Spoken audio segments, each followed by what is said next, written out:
Dios les bendiga, mis hermanos. Vamos a continuar con la clase de hermenéutica, es la número 4. Ahora la clase es acerca de los hebraísmos. ¿Qué son los hebraísmos? Los hebraísmos son expresiones propias de los judíos o parte de su cultura. Así como ellos tienen los hebraísmos, nosotros como latinos también tenemos nuestras expresiones para poder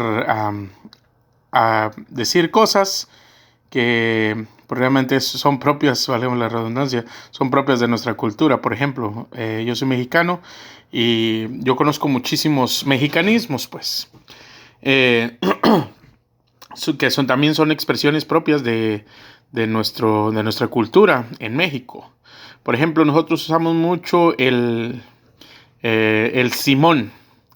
Simón, para referirnos a sí, decimos Simón, que no es más fácil decir sí solamente y ahorrarnos el mon. Realmente nosotros usamos esas expresiones y son propias de nosotros porque nosotros mismos las podemos comprender. También una de las expresiones que nosotros usamos, por ejemplo, es las paredes oyen.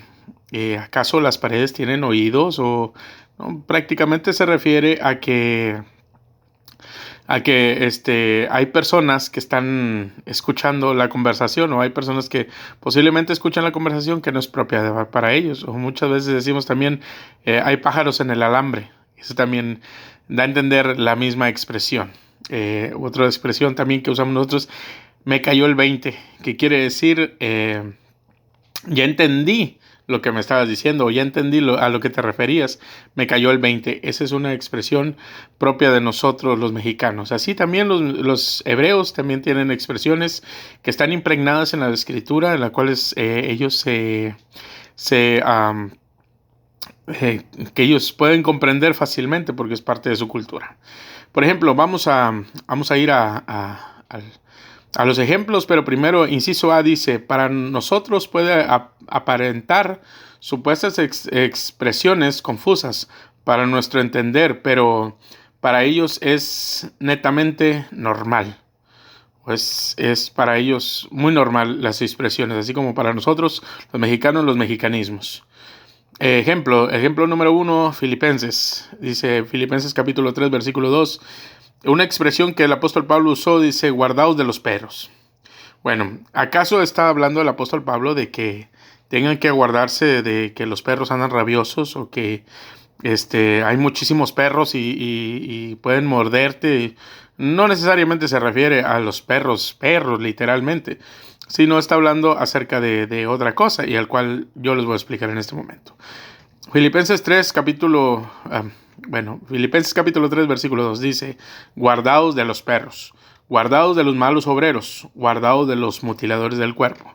Aquí el apóstol Pablo les estaba diciendo a los filipenses que tuvieran muchísimo cuidado con los de la circuncisión, que son los judíos. ¿Por qué? Porque lo que estaban haciendo, estaban poniendo como ritualismo o como parte de la salvación, estaban poniendo que que tenían que guardar la ley mosaica. Entonces, aquí el apóstol Pablo le dice que se guarden, que se cuiden de esas malas personas, de esas personas perversas, de esas personas, porque aquí en esa expresión es eso, guardados de las malas personas. En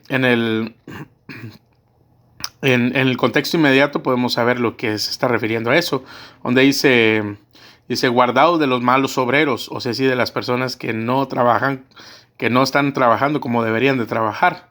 Y dice guardaos de los mutiladores del cuerpo, ahí se refiere a los judíos.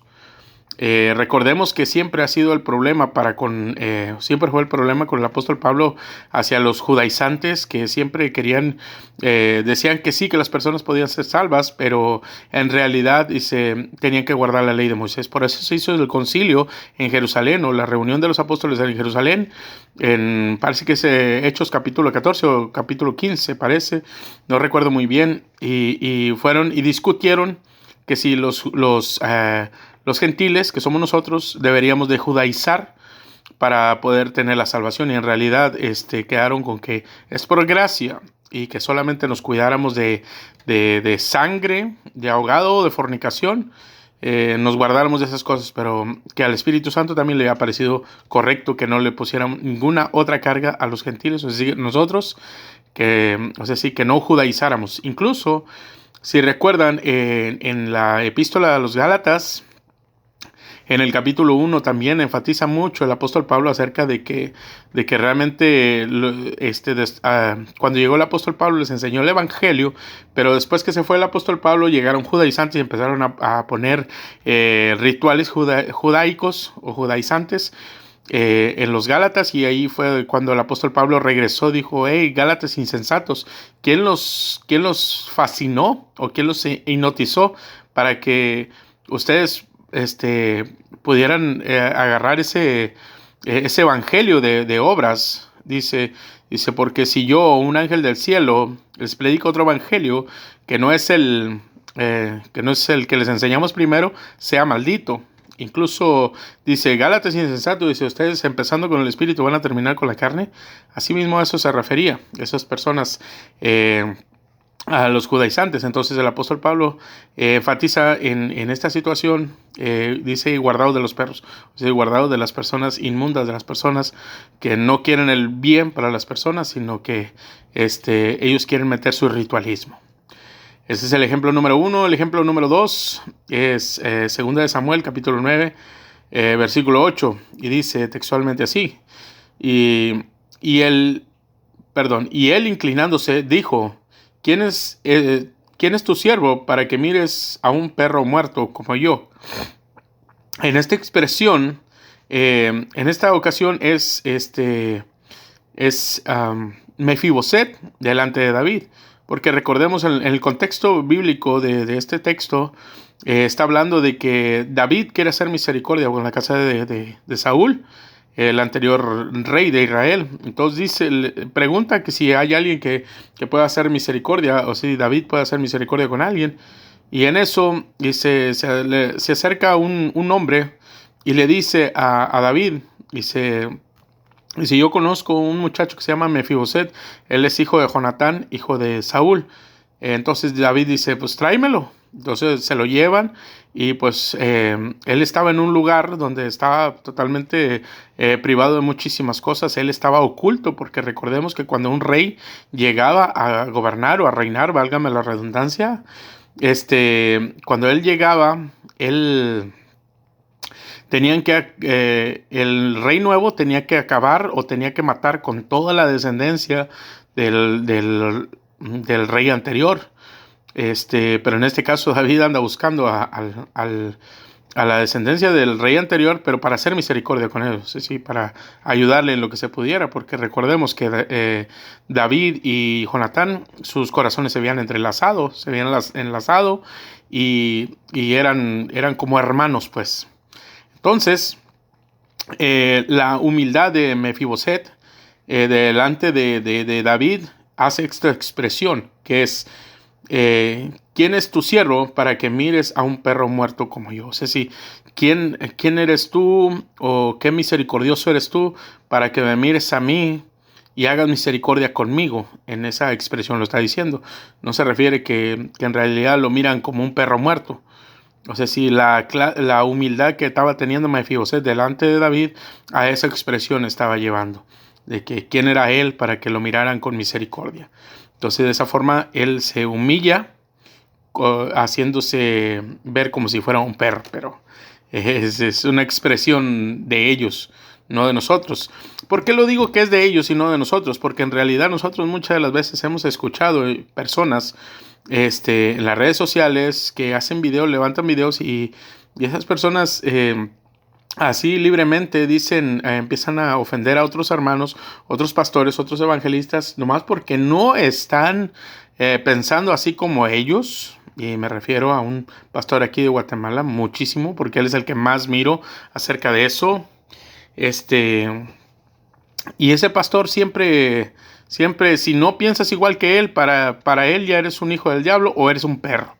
Pero esa expresión es muy agresiva, para nosotros aquí en Latinoamérica, porque que te digan perro es como, no es como algo que estás usando como una expresión, sino lo estás usando como es algo ofensivo en gran manera. O sea, a nadie le gustaría que le dijeran así. Y otra situación de las que tenemos nosotros que entender es que al momento de que nosotros nos ponemos a usar ese tipo de lenguaje que no es digno de nosotros, lo que sucede es de que empezamos a perder credibilidad. ¿Por qué? Porque estamos faltos de ética, estamos faltos de respeto, porque las personas se merecen nuestro respeto. O sea, sí, no, bueno, no lo merezcan o no lo merezcan, o sea, sí, muchas de las veces nos ofenden, pero nosotros tenemos que bendecir, como dice nuestro Señor Jesucristo. Entonces, muchas de las veces las personas son muy agresivas con nosotros, pero nosotros tenemos que responder todo eso con bendición, ¿entienden? Esas son las enseñanzas de nuestro Señor Jesucristo. Entonces, pero se ve mal que una persona siendo supuestamente usada y más cuando dicen ellos ser defensores de la sana doctrina, empiezan a expresar de esa manera. Pues realmente, aunque digan que eso es bíblico, es bíblico, pero no es culturalmente compatible con nuestra cultura. Entonces, los judíos lo usaban, pero porque sabían la expresión que tenía. Pero para nosotros tiene una sola expresión. Y esa expresión es muy muy grave para estarlo diciendo. Y bueno, y también dicho sea de paso, a las personas que hablan de esa manera, así bruscamente, o sea, sí insultando, yo dudo mucho que sean en realidad personas que guardan la sana doctrina. Para mí son personas ignorantes, son personas que no conocen la escritura.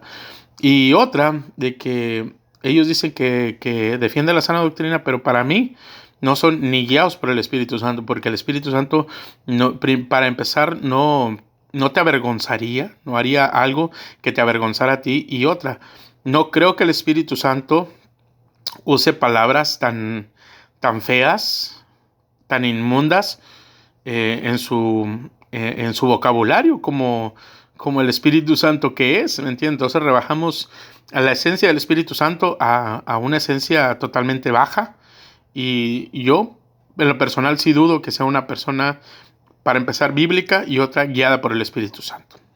Bueno, es una pequeña referencia que quería mostrar, porque realmente no crean que esas personas están bien ungidas. No, para mí no, lo siento mucho, pero a mí la escritura no me muestra que en realidad esas son personas ungidas. Al contrario, pienso que son personas, obreros fraudulentos, que en vez de llevar a las personas hacia la salvación, las están llevando hacia un precipicio donde van a perder la vida tanto espiritual como física también. Pues seguimos con los próximos ejemplos. Tenemos también otro ejemplo, el ejemplo número 3, está en 2 Samuel también, está en el capítulo 16, versículo 9, dice: entonces Abisai, hijo de Sarbia, dijo al rey: ¿por qué me maldice este perro muerto a mi señor el rey? Te ruego que me dejes pasar y le quitaré la cabeza. Esto sale de repente cuando el rey David sale huyendo de Absalón, sale huyendo. Entonces en el camino por una provincia sale un hombre y empieza a maldecir a David, al rey, y le empieza a echar en cara muchísimas cosas. Entonces, si recordamos, en 2 Samuel David es rey, en 1 Samuel es Saúl el rey. Entonces sale blasfemando esta persona y insultando al rey grandemente. Y entonces el general del ejército de David se enoja y dice: hey, ¿quién es esta persona? ¿Quién es este inmundo? ¿O quién es pues sí, como tipo de agresión? ¿Quién es esta persona insensata o inmundo o tonto o torpe, o como le pueda llamar, porque es como una agresión de ellos, de él? Dice, ¿quién es quién es este perro muerto que maldice a mi señor, el rey. Y luego le dice, el general le dice que le dé a David, que le dé la orden, y él va y le mocha la cabeza. Entonces, David le dice, no, tranquilo, no le digas nada, no le hagas nada. Tal vez Jehová puso esas cosas en su boca para que me les dijera. Dice, por todo lo que he cometido. Entonces, David recuerda todos los pecados que cometió, el pecado que cometió con Betsabé, y sabía que todas esas cosas tenían consecuencias. Y eso para David, eso también era consecuencia de lo que estaba sucediendo con su hijo Absalón, también era consecuencia acerca de lo que él había hecho con Betsabé y lo que había hecho con su esposo Urías Eteo.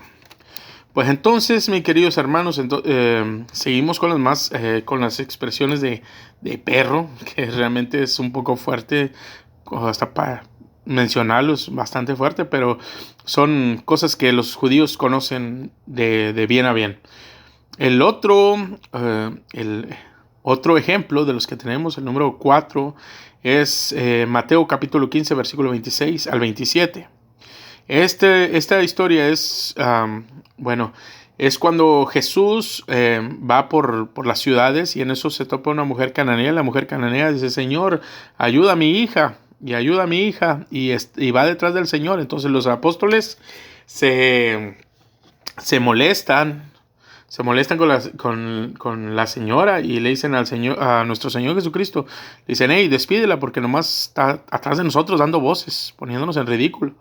Entonces nuestro Señor Jesucristo le dice, hey, mujer, dice, yo no he sido enviado sino a las ovejas, perdidas de Israel. Entonces la señora sigue terca detrás del Señor, pero el Señor en realidad lo que estaba era fortaleciendo su fe, a ver qué tanta fe tenía. Entonces, en todo eso, llega al versículo 26 y Jesús le dice, respondiendo él le dijo, no está bien tomar el pan de los hijos y echarlo a los perrillos. Bueno, aquí la expresión perrillos es una forma figurativa acerca de los gentiles, o sea, sí que no está correcto tomar el pan de los hijos, o sea, sí, de los israelitas y echárselo a los perrillos, que es los gentiles, que en este caso somos nosotros también.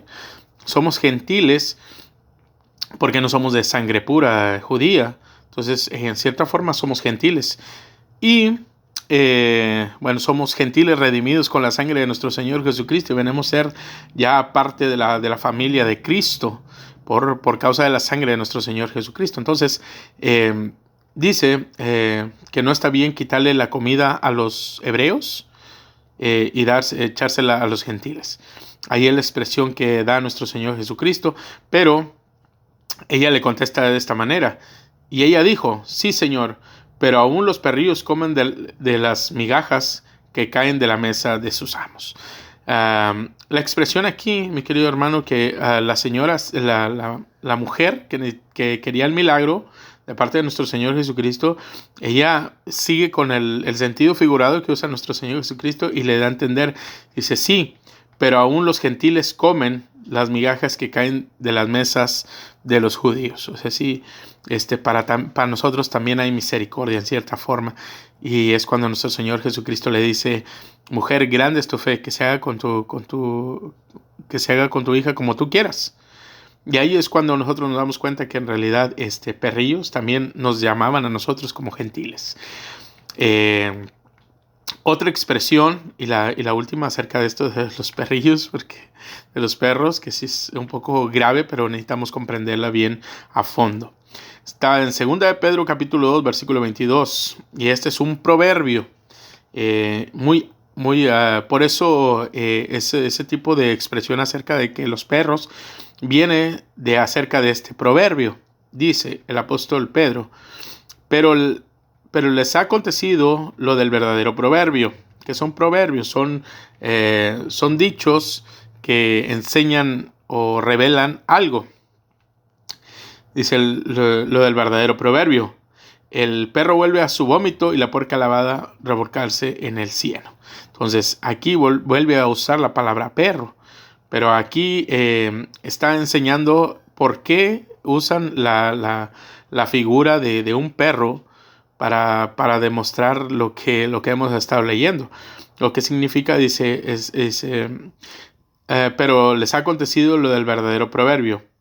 La persona inmunda vuelve a su vómito. O sea, sí, el perro, por ser un animal inmundo, recordamos que el puerco también era un animal inmundo, entonces lo que hacía el perro, vomitaba y después se volvía a tragar su propio vómito. Eso es algo asqueroso, desagradable, y de esa manera ellos tenían esa expresión acerca de los perros, y por eso a muchas de las personas las miraban como tales, porque en realidad para ellos querían decir a una persona como una persona inmunda. Asimismo la expresión de perro. Bueno, espero que haya quedado comprendida esta explicación, mi querido hermano, y vamos a seguir con más de los hebraísmos.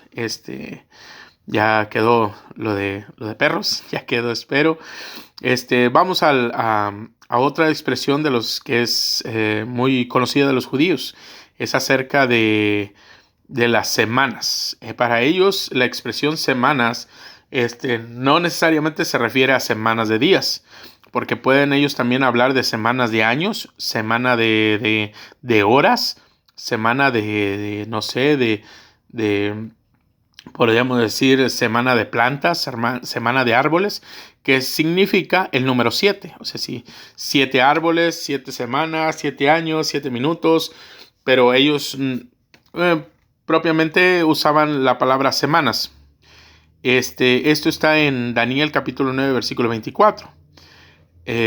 Dice textualmente: 70 semanas están determinadas sobre tu pueblo y sobre tu santa ciudad, para terminar la prevaricación y poner fin al pecado y expiar la iniquidad, para traer la justicia perdurable y sellar la visión y la profecía y ungir al santo de los santos. Ok, entonces aquí el ángel lleva la profecía de parte de Dios hacia Daniel.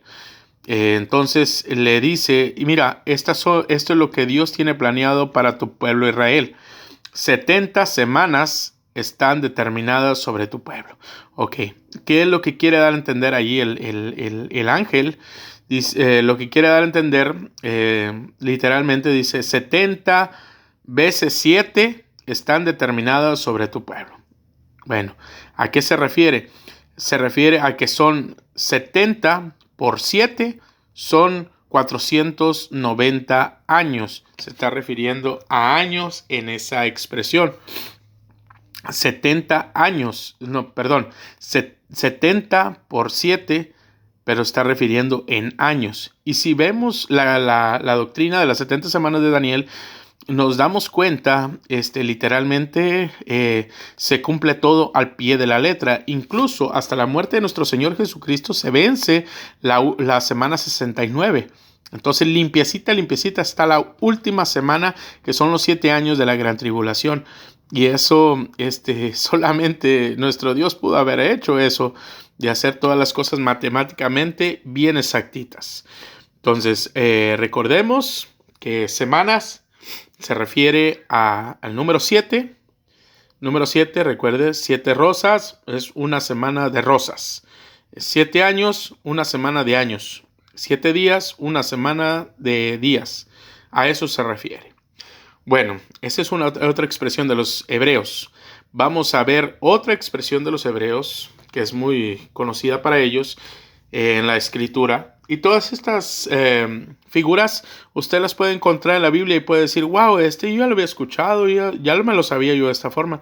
Pero realmente no sé si usted sabría que esos son hebraísmos. Son cosas que los hebreos usan todo el tiempo. Entonces, o usaban en aquel tiempo, en los tiempos que se escribió la escritura. Recordemos que la escritura no está hecha en español, sino que tiene sus su idioma en hebreo, griego y unas partes en arameo. Pero esas son las cosas que nosotros debemos de comprender, que no son, la Biblia nada más se copió hacia el español, y así es como nosotros lo tenemos. Entonces, todas estas cosas son ricas en sabiduría, y más cuando los miramos en el sentido escrito original, ¿entiende? Entonces, vamos a ver ahora la palabra carne.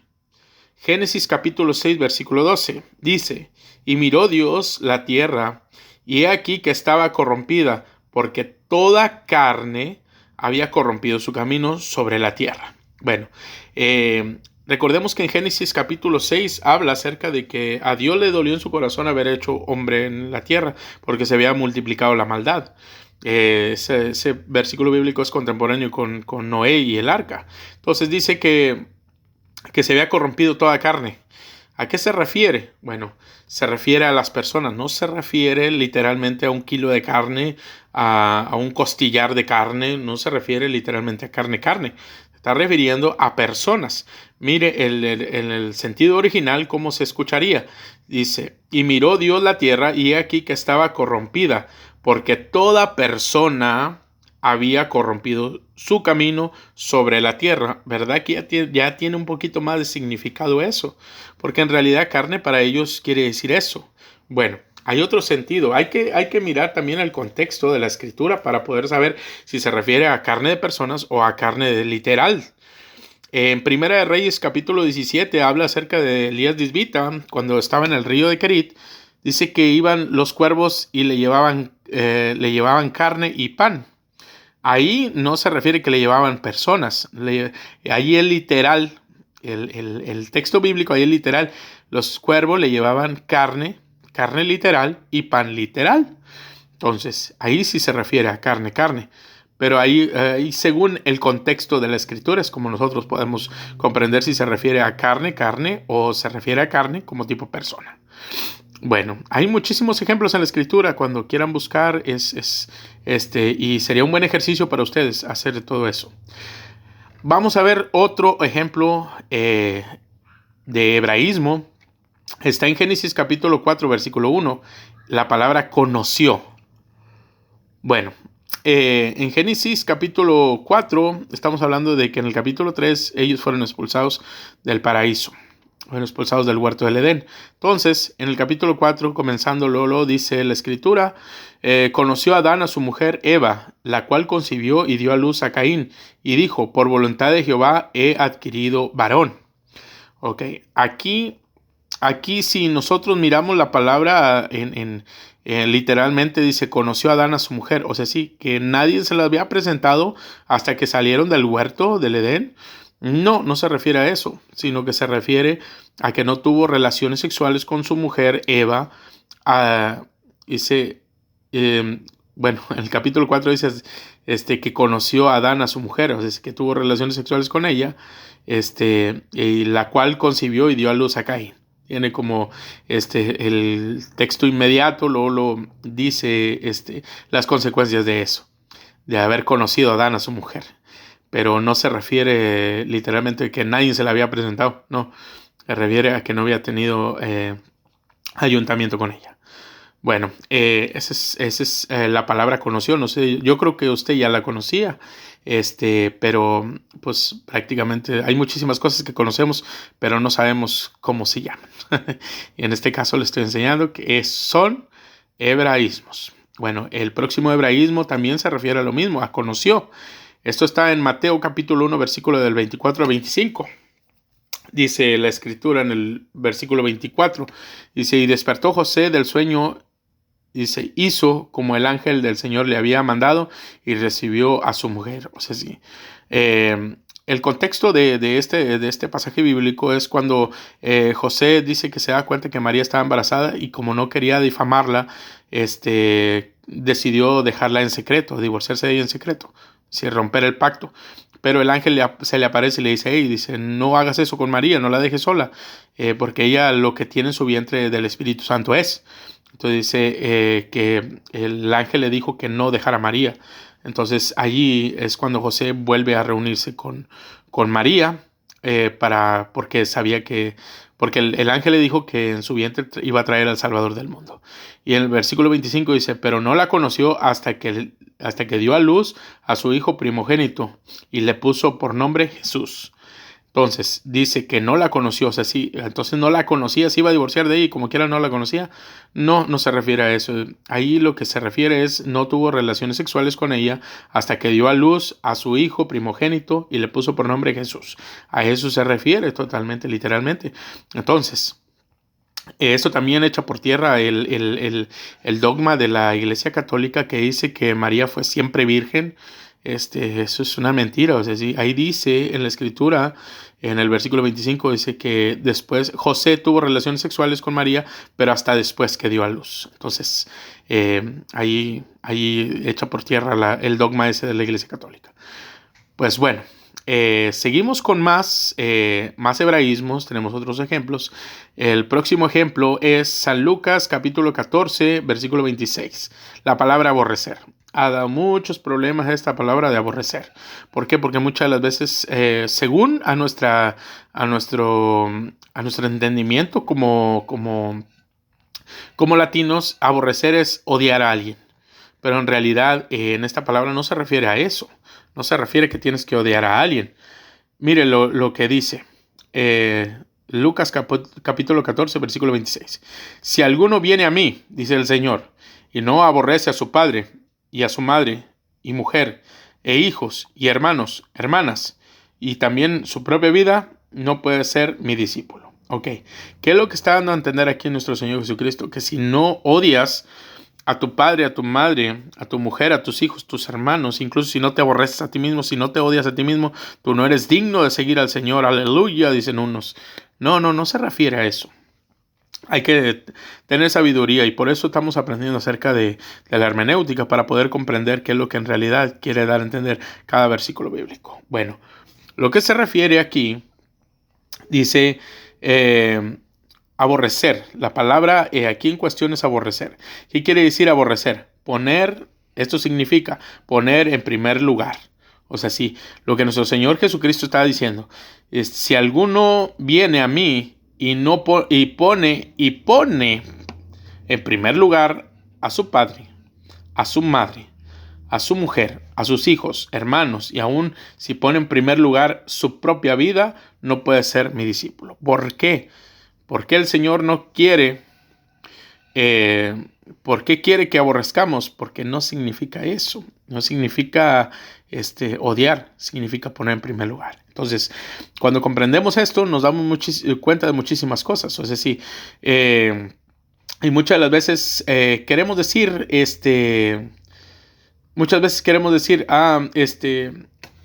si estás, no sé, puede decir, si tu papá te pide ayuda, o tu madre, te piden ayuda para que, no sé, para que los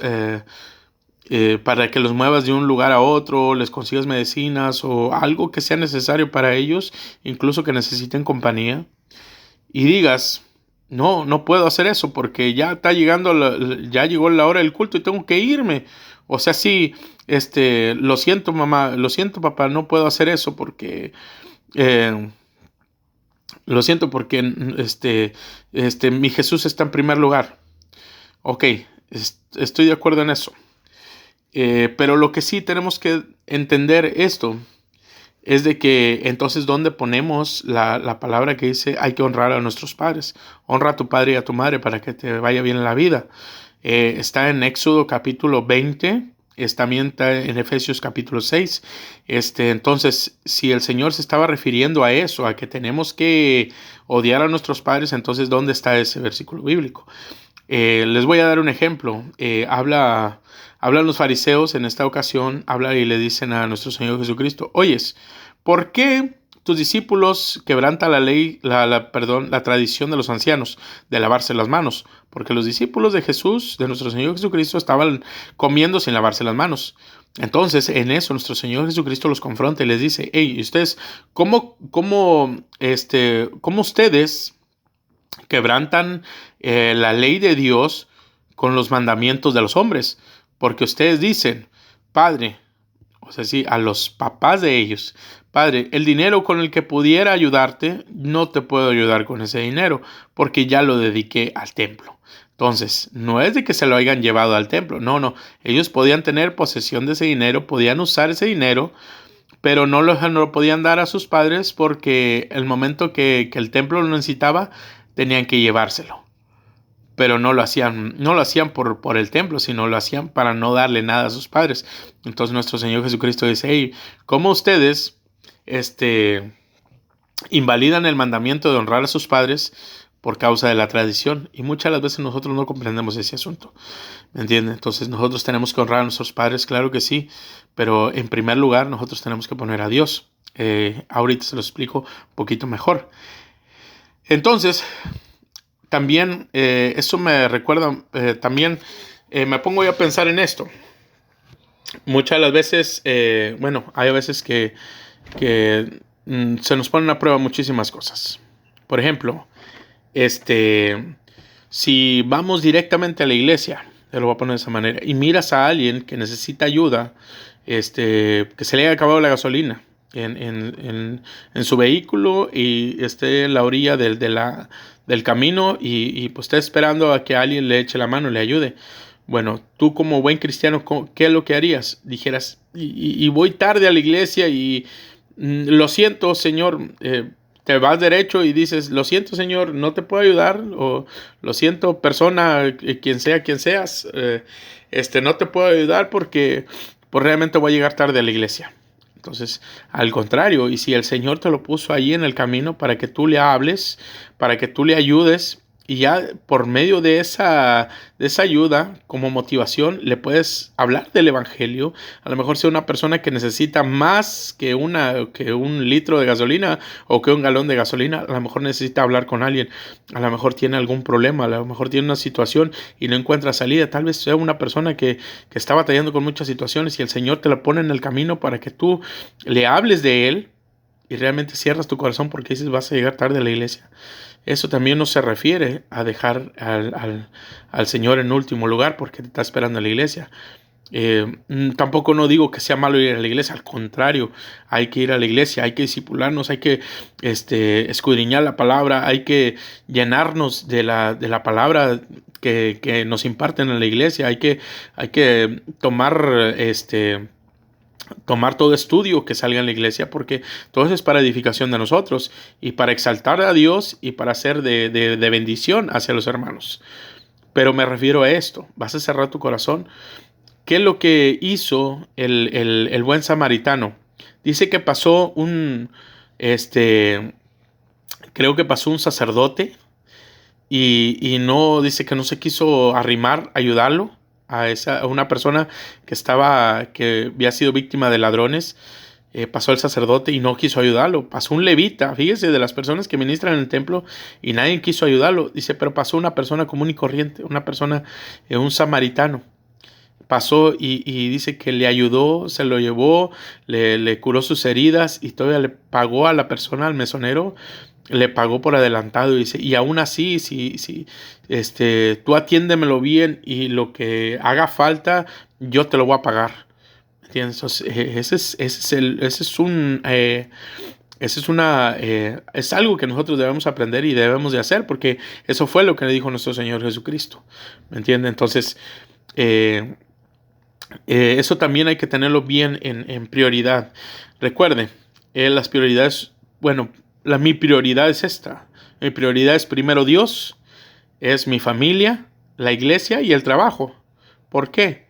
Porque sin Dios yo no puedo hacer nada. Sin Dios yo no puedo bendecir a mi familia, yo no puedo amar a mi familia.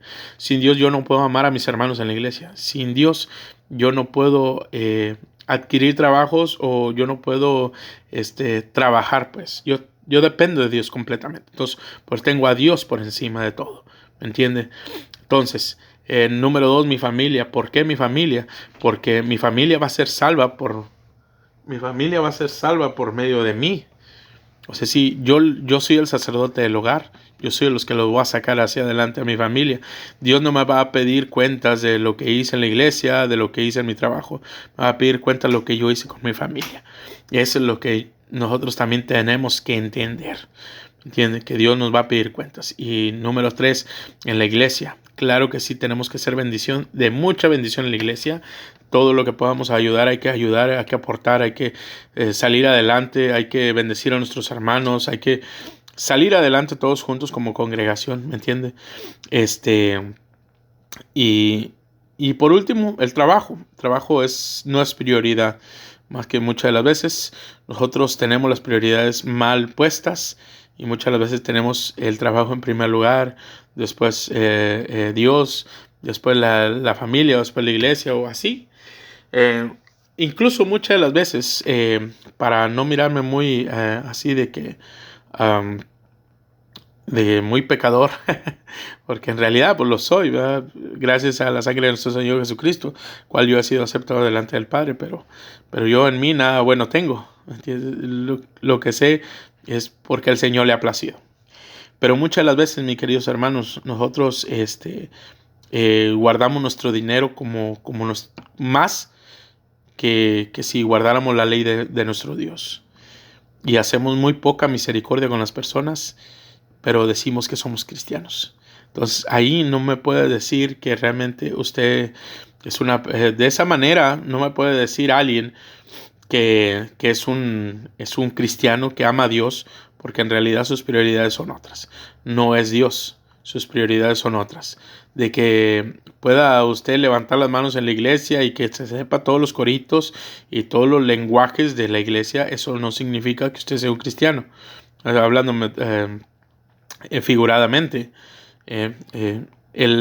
los frutos que usted dé, eso es lo que en realidad nosotros nos vamos a dar cuenta si en realidad usted es un cristiano verdadero. Entonces, mi querido hermano, ya aprendimos lo que es aborrecer, o sea, poner en primer lugar otras cosas que no sea Dios. ¿A qué se refiere entonces poner en primer lugar? Poner en primer lugar es de que si mi padre y mi madre me niegan, o sea, sí, que ellos estén en contra de que yo practique el cristianismo verdadero, o que yo alabe a Dios, o que yo lea la escritura, o ore a Dios.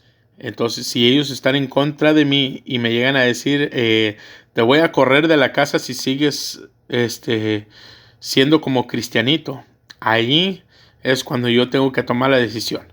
O amo a Dios o amo a mis padres. O pongo en primer lugar a Dios o pongo en primer lugar a mis padres. Igual con la mujer y los hijos. Si tu mujer o tu hombre, tu esposo y tus hijos te dicen, ya papá, ya me aburriste con tu Dios, o ya apacíguate, tú solamente hablas de Dios y de Dios y de Dios, y si te callas, entonces quieres decir que estás haciendo algo para agradarlos a ellos y no estás agradando a Dios. Entonces estás poniendo en primer lugar a tu familia por encima de Dios.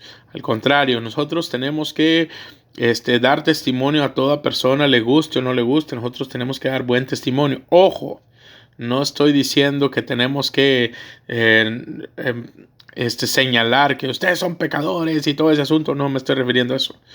Me refiero a que los frutos sean frutos de una persona cristiana, le moleste a quien le moleste.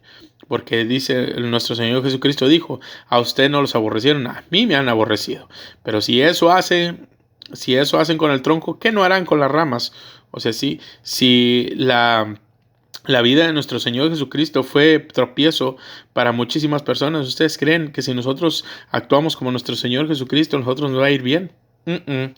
Nos va a ir mal, pero bien delante de Dios. Por eso el mismo apóstol Pablo decía, pues yo realmente si agradara al mundo, si agradara a las personas, no fuera siervo de Jesucristo. Entonces ahí es donde nosotros tenemos que saber y ser sabios acerca de lo que está hablando la Escritura. También dice, y aún también su propia vida, o sea, si no aborrece su propia vida, no puede ser mi discípulo. O sea, ¿a qué se refiere?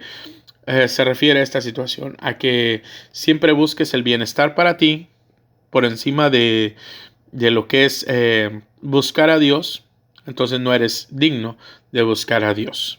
Es decir, hay que tomar tiempo para leer la Escritura, hay que tomar tiempo para orar, hay que tomar tiempo para ayunar, porque si no haces eso, entonces realmente estás poniendo en primer lugar a ti mismo, porque dijeras, no puedo orar porque ya tengo sueño. No puedo leer la escritura porque me da sueño. Entonces, o porque está bien aburrido leer la escritura. O no puedo ayunar porque me duele la panza después.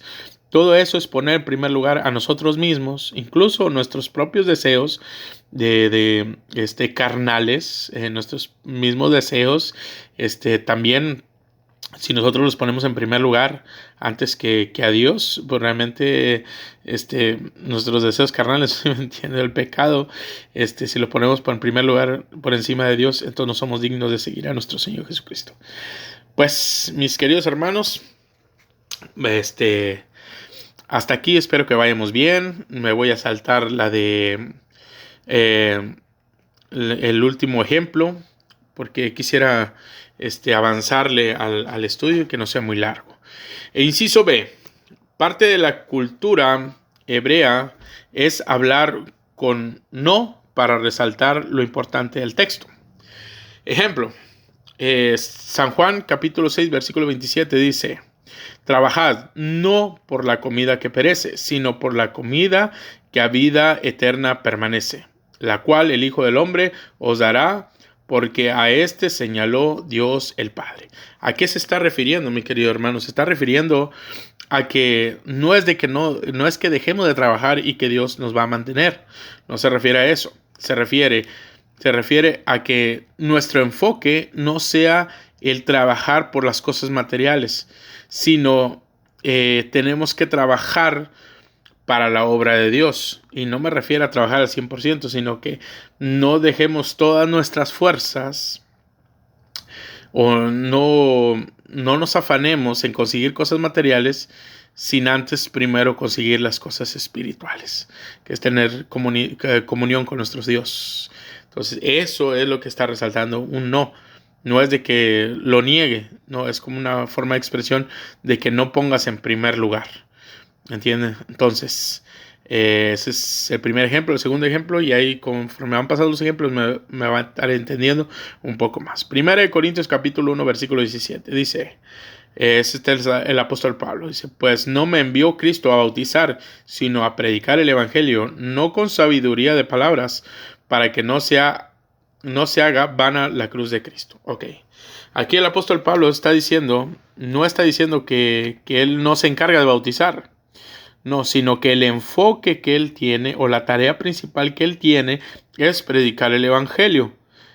Él mismo dice, en el contexto de sus versículos bíblicos, dice que él mismo bautizó a unos. Dice, no se recuerda ni a quién ni cuántos, pero él mismo bautizó, pero él no ha ido a hacer ese trabajo de bautizar, sino a predicar el evangelio. Su enfoque fue el evangelio. O sea, sí, por eso no se refiere a que él no por nada del mundo iba a bautizar a alguien. No se refiere a eso. Se refiere a que su enfoque era predicar el evangelio y no es bautizar a la gente. Pero pues si se atraviesa alguien que quiere ser bautizado por Pablo, pues igual lo pudo haber hecho. Pero su enfoque era predicar el evangelio. Marcos capítulo 9 es el tercer ejemplo. Marcos capítulo 9 versículo 37 dice: el que reciba en mi nombre a un niño como este, es nuestro Señor Jesucristo hablando, dice, me recibe a mí, y el que a mí me recibe, no me recibe a mí, sino al que me envió. Entonces, aquí no está hablando de que si lo reciben a él, es que no le están recibiendo, es algo contraproducente.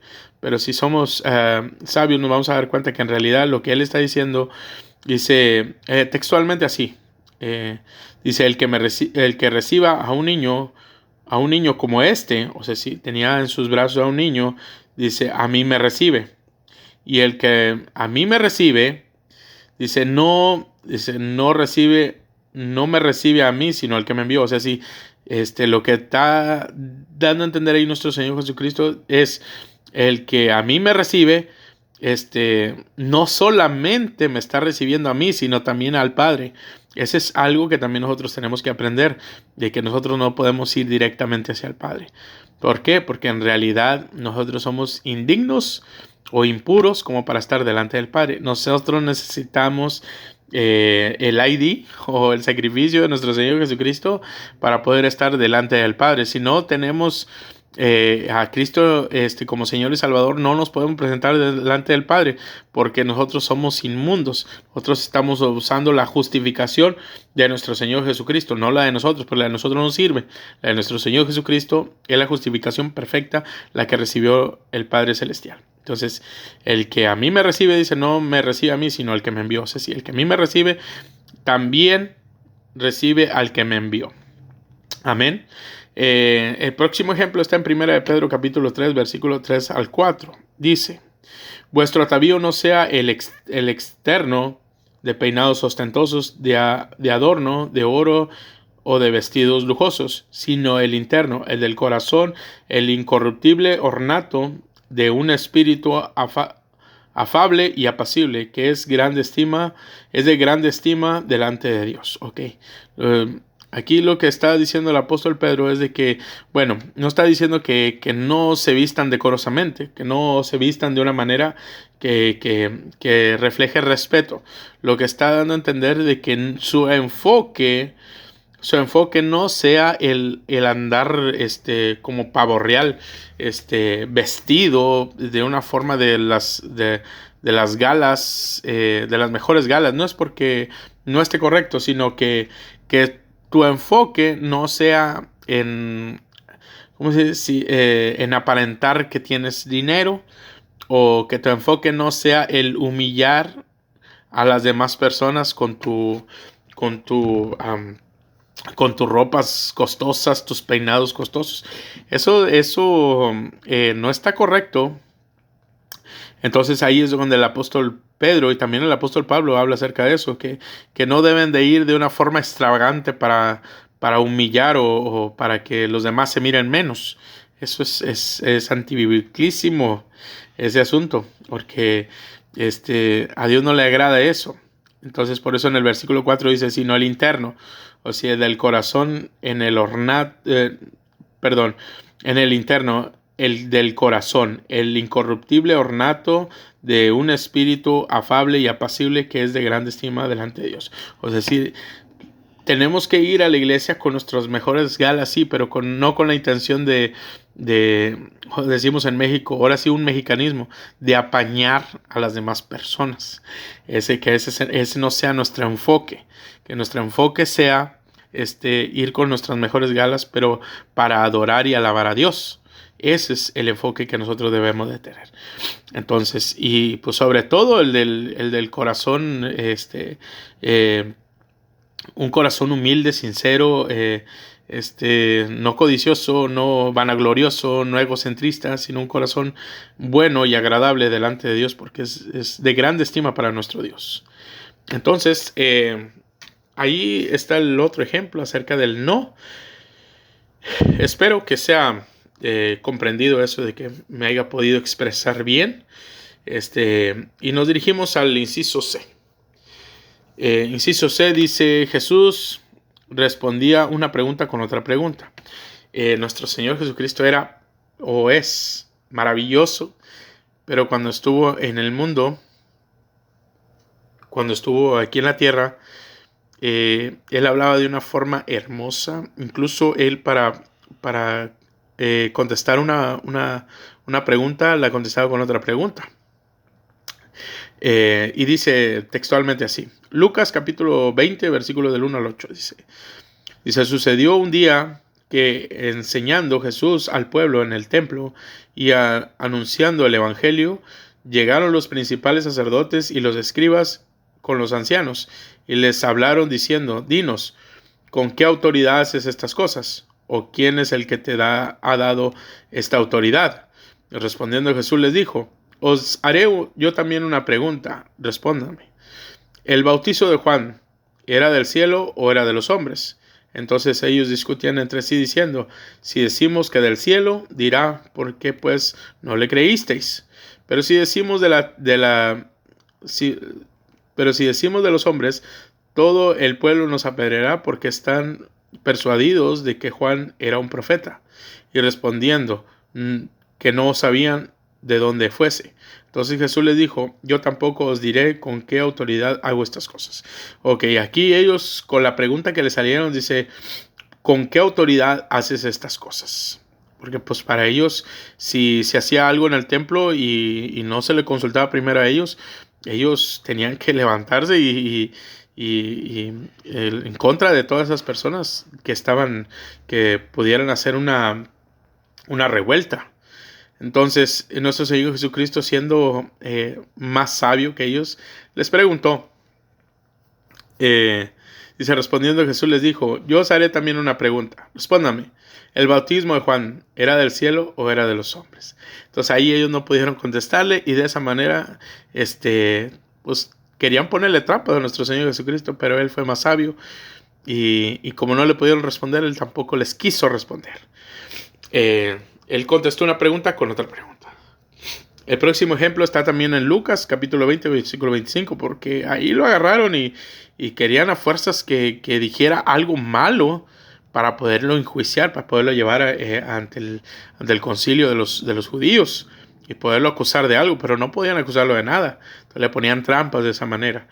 Lucas capítulo 20, versículo 25 dice, y aconteciéndole, enviaron espías que se les simulasen justos, a fin de sorprenderle en alguna palabra, ve lo que le digo, dice, para entregarle al poder y a la autoridad del gobernador, ve, y le preguntaron diciendo, maestro, sabemos que dices y enseñas rectamente y que no haces acepción de persona, sino que enseñas el camino de Dios con verdad.